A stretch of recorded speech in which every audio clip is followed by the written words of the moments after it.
আসসালামুআলাইকুম shortcut easy educational চ্যানেলের পক্ষ থেকে তোমাদের জানাই শুভেচ্ছা। আজকে তোমাদের সামনে ইংলিশ গ্রামারে খুব গুরুত্বপূর্ণ একটা টপিক নিয়ে এসেছি। রাইট ফ্রম ভার্বের আজকে সুপার শর্টকাট দেখাবো। এটি হচ্ছে রাইট ফ্রম ভার্বের অ্যাডভান্স লেভেল। যারা রাইট ফ্রম ভার্ব তোমরা যারা ভালো বোঝো না বা যেই বই পুস্তকে যে নিয়মগুলো দেওয়া থাকে সেই নিয়মগুলো অনেক জটিল এবং কঠিন থাকায় তোমরা সেগুলোকে কঠিন বলে তোমরা পড়তে চাও না, তাদের জন্য আজকে সুপার শর্টকাট করে আমরা খুব শর্টকাট সিস্টেমে খুব সহজভাবে এই লেসনে বা এই ক্লাসে আমি শেখাবো তোমাদেরকে। দেখো রুল নাম্বার ওয়ানে কি আছে, এনি মানে এনি প্লাস হেল্পিং ভার্বের এইচভি তে কি হেল্পিং ভার্ব, এইচভি হেল্পিং ভার্বের সিঙ্গুলার হবে।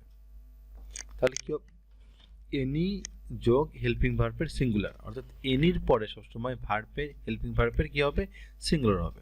তাহলে সলিউশন বা ব্যাখ্যাটা দেখো। এনি বলতে কি বুঝতেছি আমরা, এতে হচ্ছে কি এনি, এনিথিং, এনি বডি।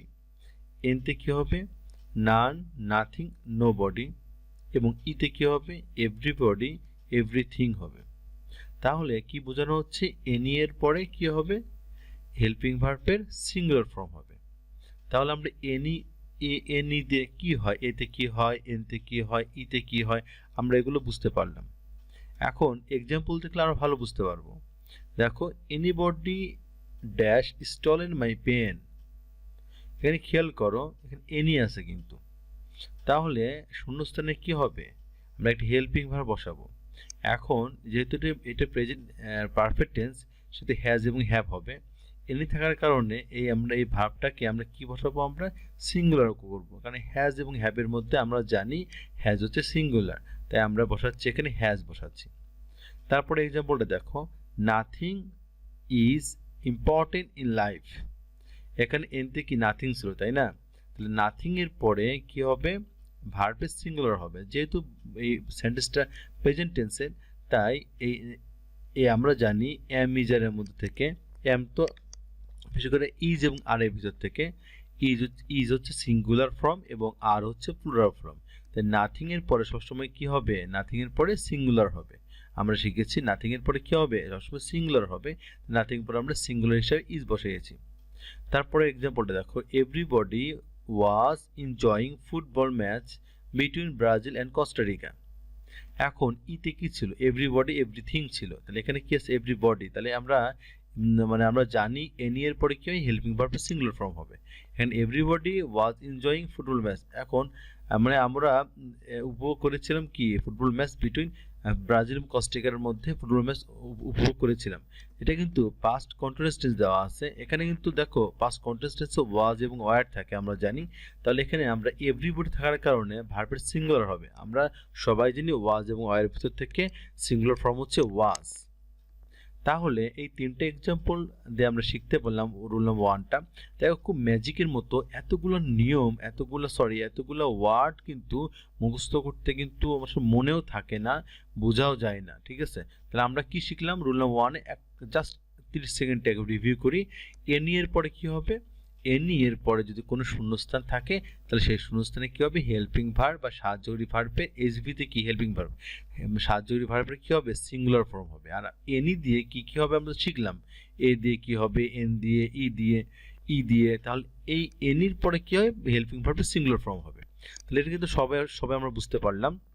এখন তোমরা যদি এইভাবে শর্টকাট নিয়ম যদি আরও জানতে চাও, আরও শিখতে চাও, তাহলে কিন্তু এই চ্যানেলটির সাথেই থেকো। আমি কিন্তু তোমাদের এই গণিত এবং ইংলিশের উপর বিভিন্ন শর্টকাট ফর্মুলা কিন্তু শিখাই এই চ্যানেলে, এবং তোমরা কিন্তু এই চ্যানেল থেকে শর্টকাট ফর্মুলাতে কিন্তু অনেকে শিখতে পারবে। যেমন গণিতের 2 থেকে 5 সেকেন্ডের মধ্যে কীভাবে এমসিকিউ করতে হয় সেটা আমি কিন্তু বিভিন্ন ভিডিওতে দেখাই, এবং তার সঙ্গে সঙ্গে ইংলিশে কিন্তু বিভিন্ন শর্টকাট রুলসগুলো দেখাই, যেন অল্প পরিশ্রমে সহজে কিন্তু অ্যান্সার করা যায়। এই কারণে তোমরা কিন্তু সাবস্ক্রাইব করে রেখো। আচ্ছা, আমরা পরের স্লাইডে চলে যাই। রুল নাম্বার 2তে এখানে দেখো এ লট অফ এর পরে এ লট যে বাক্যক্রম থাকবে, বা এ লট অফ দিয়ে বাক্যটা শুরু হলে সিঙ্গুলার যদি থাকে, এ লট অফ এর পরে সিঙ্গুলার যদি নাউন থাকে, তাহলে করতে হবে কি, সিঙ্গুলার ভার্ব করতে হবে। আর যদি প্লুরাল নাউন থাকে তাহলে প্লুরাল ভার্ব করতে হবে। সোজা কথা, এ লট অফ, ঠিক আছে, মানে প্রচুর। এ লট অফ এই ওয়ার্ডটি তাহলে কি হবে, তারপরে যদি সিঙ্গুলার নাউন থাকে ভার্ব হবে সিঙ্গুলার ভার্ব হবে, এবং যদি থাকে প্লুরাল নাউন তাহলে হবে প্লুরাল ভার্ব থাকে। আসো এক্সাম্পলটা দেখি আমরা। A lot of news in those newspaper was wrong. Was কেন হলে দেখাই তোমাদেরকে। এ লট অফ নিউজ, এ লট অফের পরে কি আছে, নিউজ আছে। নিউজটা কি সিঙ্গুলার নাকি প্লুরাল, এটা ভাবতে হবে, এটা সিঙ্গুলার নাকি প্লুরাল। এটা অবশ্যই সিঙ্গুলার, কারণ নিউজ এস যোগ থাকলেই এটা কিন্তু প্লুরাল নয়। নিউজ মানে সংবাদ, তা NEWS পুরোটা মিলে কিন্তু সংবাদ, এটা একটা কিন্তু সিঙ্গুলার। তাহলে করতে হবে কি, এখানে সিঙ্গুলার ভার্ব বসাতে হবে। তাহলে ওয়াজ এবং ওয়ার মধ্যে থেকে ওয়াজ সিঙ্গুলার হচ্ছে ভার্ব, তাহলে আমরা কি বসালাম, আমরা ওয়াজ বসালাম। তারপর দেখো এ লট অফ পিপল লোকজন, এটা কিন্তু প্লুরাল দেওয়া আছে। লোকজন কিন্তু অনেক মানুষকে বোঝায়, তার লোকজন যেহেতু এটা প্লুরাল দেওয়া আছে, তাহলে আমাকে কি করতে হবে, প্লুরাল ভার্ব করতে হবে। তাহলে আমরা এখানে কি আরটা কি ইজ, এবং আর এর ভিতর থেকে আর হচ্ছে প্লুরাল ফর্ম, ঠিক আছে, এই জন্য আমরা আর যোগ করলাম। তাহলে রুল নাম্বার 2টা আমি 31 সেকেন্ড রিভিউ করি। রুল নাম্বার 2টা হচ্ছে এ লট অফ, এই ওয়ার্ডটির পরে যদি সিঙ্গুলার নাউন থাকে তাহলে আমাদেরকে অ্যান্সারে করতে হবে সিঙ্গুলার ভার্ব করতে হবে। একেবারে সহজ, কিন্তু একে ম্যাজিক্যাল নিয়ম, দেখো খুব সহজ। তোমরা কিন্তু এই নিয়মগুলো কিন্তু ভুলবে না, একেবারে একবার করে ভালো মতো পড়াশোনা করলেই কিন্তু এটাকে তোমরা রাইট ফ্রম ভার্ব তোমরা দেখতে পানি হয়ে যাবে। তাই তোমরা এই নিয়মগুলো ভালো মতো শিখবে। তারপর তাহলে কি এ লট অফের পরে যদি সিঙ্গুলার নাউন থাকে সিঙ্গুলার ভার্ব, আর যদি প্লুরাল নাউন থাকে তাহলে কি হবে, প্লুরাল ভার্ব হবে। একদম সহজ। আচ্ছা, এবার আমরা রুল নাম্বার 3 তে চলে যাচ্ছি। রুল নাম্বার 3 তে সাবজেক্ট যোগ পানি। আচ্ছা, পানি বলতে ওই ওয়াটার না, এখানে PANI পানি, প্রত্যেকটা বড় হাতে, প্রত্যেকটা পি দিয়ে কিছু জিনিস হবে, এ দিয়ে এন দিয়ে আই দিয়ে হবে। আচ্ছা, সাবজেক্ট যোগ পানি যোগ কি হবে, ভার্ব। ভার্বটা কেমন হবে, অ্যাকর্ডিং টু সাবজেক্ট, মানে সাবজেক্ট অনুসারে হবে। এই যে সাবজেক্ট দেখতে পাচ্ছ, এই সাবজেক্ট অনুযায়ী কিন্তু এই ভার্বটা হবে। ওকে, তাহলে এই সাবজেক্ট অনুযায়ী এই ভার্ব হবে। তাহলে পানি হিসেবে আমরা কি বুঝতেছি, পানি বলতে পিতে কি হবে, প্রিপোজিশন। প্রিপোজিশন কিন্তু অনেকগুলো আছে, যেমন প্রিপোজিশন আমি যদি বলি to, for, from, behind, beside, between, against, এরকম অনেক কিন্তু প্রিপোজিশন আছে। তাহলে প্রিপোজিশন, পি দিয়ে প্রিপোজিশন বুঝলাম আমরা। তারপর পানির কি এ দিয়ে কি হবে, এ দিয়ে হচ্ছে as, well as, along with, together with, accompanied by বা উইথ। এন দিয়ে কি হচ্ছে, নট অথবা বাট নট। আই দিয়ে কি হচ্ছে, ইনক্লুডিং হচ্ছে। আচ্ছা, তাহলে আমাদের এক্সাম্পলে দেখি। I along with my father have gone there. এখানে খেয়াল করে দেখো আমাদের সাবজেক্ট হিসেবে আই আছে, আই অনুযায়ী কিন্তু আমাদের কি হবে, মানে ভিতরে পানি আছে, মানে সাবজেক্ট এবং ভার্ব তো আছে আমাদের, এখানে হ্যাভ বসানো হচ্ছে, কিন্তু ভিতরে পানি মানে PAN, এর ভিতর থেকে এই যে পানি দিয়ে অনেকগুলো ওয়ার্ড লিখলাম, এর ভিতর থেকে কোনো একটা কিছু আছে কিনা আমরা কিন্তু খুঁজে বের করতে হবে, তাই না। এখানে দেখো উইথ আছে, এখানে যে উইথ আছে, অ্যালং উইথ, দেখো এখানে অ্যালং উইথ আছে আমাদের, কিন্তু এখানেও কিন্তু অ্যালং উইথ ছিল। তার মানে আমাদের কিন্তু পানি এর ভিতর থেকে এই নিয়মটা কিন্তু আছে। তো সাবজেক্ট আছে, তারপর পানি এর যেগুলো ভিতর থেকে যখন একটা আছে, তাহলে আমাদের কি হবে, ভার্ব হবে অ্যাকর্ডিং টু সাবজেক্ট, মানে সাবজেক্ট অনুসারে হবে।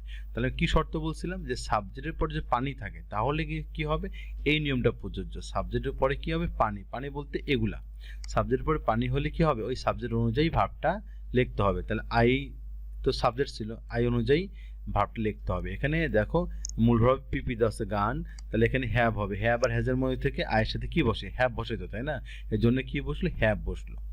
আচ্ছা, আমরা পরে এক্সাম্পলে চলে আসি। We as well as our friend Rahim were watching movie. এখন খেয়াল করে দেখো এখানে কি আছে, অ্যাজ ওয়েল অ্যাজ কিন্তু আমাদের পানির ভিতরে কিন্তু আছে, পানির ভিতরে কোথায় আছে, এখানে আছে অ্যাজ ওয়েল অ্যাজ। তাহলে আমাদের সাবজেক্ট উইর পরে পানির যে কোনো একটা ওয়ার্ড থাকলো, তারপরে কি হলো এই, তাহলে আমাদের নিয়ম কি, আমাদের যে সাবজেক্ট অনুসারে কি হবে, ভার্ব হবে। তা এর সাথে কি হয়, ওয়ার হয়, তাই না, এই কারণে আমাদের কি হচ্ছে, এটা তাহলে কি হবে, ওয়ার হচ্ছে, ঠিক আছে। আচ্ছা, তারপরে দেখো আর একটা example, my friends accompanied by মানে কি, সাথে নেওয়া বা সঙ্গী। My friends accompanied by my friend were watching movie, তাই না বিষয়টা। তাহলে কি হবে, অ্যান্সারটা কি হবে? এখানে খেয়াল করে দেখো, আমরা অ্যাকম্পানিড বাই, এটা আমাদের কিন্তু পানির যে কোনো একটা হবে, পানি, এই যে দেখো এই যেখানে আছে অ্যাকম্পানিড বাই, তাহলে accompanied subject, my friend subject, তাহলে এখানে আছে অ্যাকম্পানিড বাই, এটা হচ্ছে পানি এই শব্দের যে কোনো একটা হলো। তারপরে কি হবে, আমাদের নিয়মটা কি হচ্ছে, এই সাবজেক্ট অনুযায়ী আমাদেরকে বসাইতে হবে। সাবজেক্ট মাই ফ্রেন্ডস, এখানে কিন্তু প্লুরাল ফর্ম দেওয়া আছে, মাই ফ্রেন্ডসটা প্লুরাল ফর্ম দেওয়া আছে, এই কারণে আমরা ওয়ার লিখবো, ওয়াজ লিখবো না, না লিখে কিন্তু এখানে ওয়ার বসাতে হবে, কারণ ওয়ার হচ্ছে প্লুরাল ফর্ম। তাহলে আমাদের কিন্তু কি করতে হচ্ছে, আমাদের ওয়ার দিয়ে করতে হবে, ঠিক আছে? তাহলে রাইট ফ্রম ভার্বের আজকে এই গুরুত্বপূর্ণ এই ক্লাসটি তোমাদের কাছে উপস্থাপন করা হলো। এই গুরুত্বপূর্ণ ক্লাসগুলো তোমরা দেখে দেখে নোট করে শিখে ফেলবে এবং বারবার দেখবে যেন না ভুলো, এবং এটা এতটাই ইম্পর্টেন্ট যে তোমাদের কিন্তু বিভিন্ন মানে বিভিন্ন একাডেমিক ক্লাসগুলো আছে স্কুল এবং কলেজে, তার সঙ্গে সঙ্গে কিন্তু বিভিন্ন চাকরি বাকরিতে কিন্তু এগুলো লাগে। তাই তোমাদের কিন্তু এগুলো, এই শর্টকাটগুলো তৈরি করার উদ্দেশ্য তোমাদের কিন্তু এই বাধা ধরা নিয়ম থেকে বেরিয়ে এসে শর্টকাটভাবে শিখতে হবে, তাহলে যেন সহজে মনে রাখতে পারো। আজকের ভিডিও যদি তোমাদের ভালো লাগে তাহলে অবশ্যই তোমরা সাবস্ক্রাইব করো এবং কমেন্ট বক্সে মতামত জানিও। তাহলে আজ আর নয়, ঠিক আছে? আল্লাহ হাফেজ।